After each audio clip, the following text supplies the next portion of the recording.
Alrighty, YouTube, here we go. Got a little adventures in mowing story.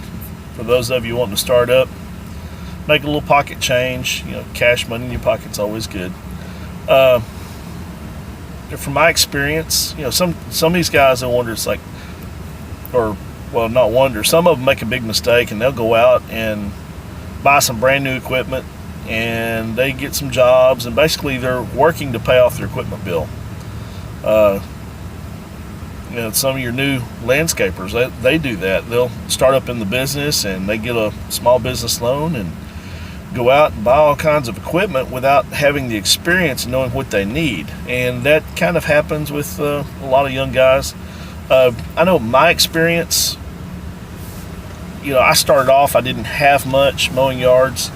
And so not having much, I would do some work in trade for some old mowers. My favorite mowers, the old snapper handlebar mowers. Not many moving parts. The drive system is awesome on them. It's simple, and it's easy to work on. Anything, they've used the same parts for decades. It's easy to work on. And by the way, if you're not working on your own equipment, you're not going to make any money. You might as well just quit. Just either that, or you're going to have to charge some serious prices.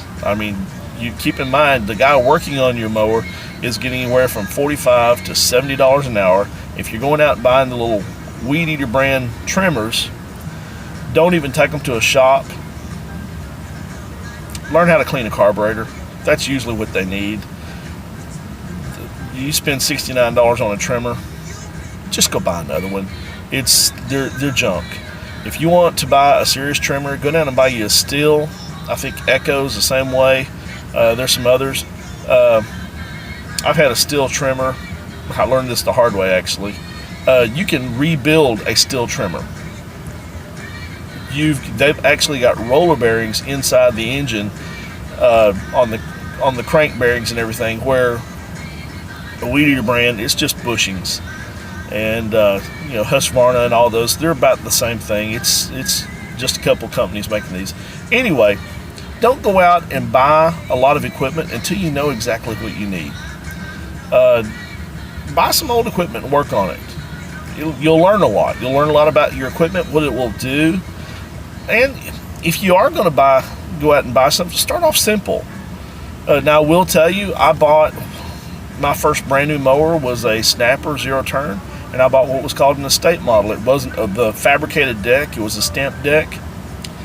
The sides blew out of that deck 3 times. I forget how many. I had about 2,000 hours on the mower. By the way, Kawasaki motors are awesome. 2,000 hours and didn't burn oil. Had a fella rebuild the deck 3 times where the sand and Bahia grass just butchered the sides of the deck. So anyway, learn how to work on your equipment. Buy some old equipment. Be careful when you buy old equipment. If the motor works, you can make everything else work. If you're constantly wrestling with the motor, you're not going to do well. Anyway, I hope you do well. Be cautious. Think it out. Just don't go buy a bunch of new stuff.